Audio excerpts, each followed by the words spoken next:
তো সেদিনে আমাদের আর্মি ওয়েলফেয়ার মিটিংয়ে চলে গেছিলাম আমরা একদম দুপুর রেডি শেডি হয়ে। আর সবার ড্রেস আপ দেখে বুঝতেই পারছো সেদিনকে ছিল প্রতিটা স্টেটের নিজস্ব খাবার আর নিজস্ব ড্রেস, কম্পিটিশনের মতনই বলতে পারো, যে যা নিজের ড্রেস পরে এসেছিলেন তাদের স্টেটের অনুপাতে। কি সুন্দর লাগছে দেখো আমার বন্ধুদের। এই মহিলা হিমাচলের, পিছনের জন তামিলনাড়ু, এরকম এই মহিলারা সব মারাঠি, তো তাদের মারাঠি ডিশ সমস্ত প্রিপেয়ার করে নিয়ে এসেছে। কি সুন্দর দেখতে লাগছে দেখো সকলকে।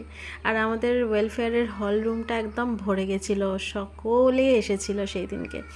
আর এই পুচকে মারাঠি মল্লিকে দেখো কি মিষ্টি লাগছে দেখো শাড়িটা পরে। সাঁঝবাতিকে সেদিনকে নিয়ে আসিনি, কারণ শরীরটা একটু খারাপ ছিল আর আমি সেদিন অ্যাঙ্কারিং করছিলাম, তো সেই কারণে আমি অনেকটাই বিজি থাকতাম, সেই কারণে ওর বাবার কাছেই রেখে দিয়ে এসেছিলাম। আর সবাইকে একটু করে ভিডিওতে রাখার চেষ্টা করছি, কারণ সকলে অসম্ভব সুন্দর করে সেজে এসেছিল সেই দিনকে। আর ওই দূরের জটলাটা সেখানে খাবার দাবারগুলো সেট করে রাখছিল আর কি। খাবারেরও কম্পিটিশান ছিল, মানে নিজের হাতে বানিয়ে আনা খাবার, আর সাথে ড্রেসেরও কম্পিটিশান ছিল, দুটোরই ছিল। তো এখানে আমি একটু ভিডিও ক্লিপিংস নিয়ে নিচ্ছিলাম। আর যদিও বেশি অ্যালাউ নেই ভিডিও নেওয়ার ইউনিটের ভিতরে, তবু এই আর কি একটু বেশি কিছু না দেখিয়ে নিজেদের মতো করে ভিডিও বানাচ্ছিলাম। আর এই দিদিরা জানো তো পোস্টিং চলে গেছে, মানে যখন ভিডিওটা করেছিলাম আজ থেকে মাসখানেক আগে তখন ছিল এখানে, কিন্তু এখন তাদের অন্য জায়গায় পোস্টিং এসে গেছে, তারা চলে গেছে।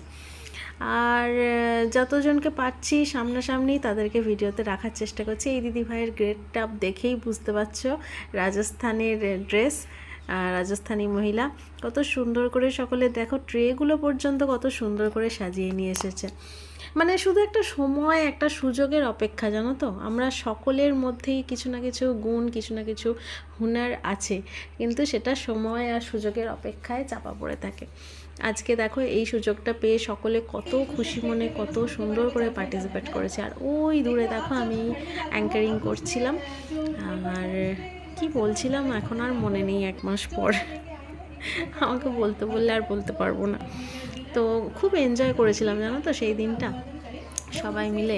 মানে রাত্রি প্রায় 8টা সাড়ে 8টা বেজে গিয়েছিল, সেই দুপুরবেলায় খেয়ে দিয়ে বেরিয়েছিলাম। এতটা সময় নিজেদের মতো করে এনজয় করেছিলাম।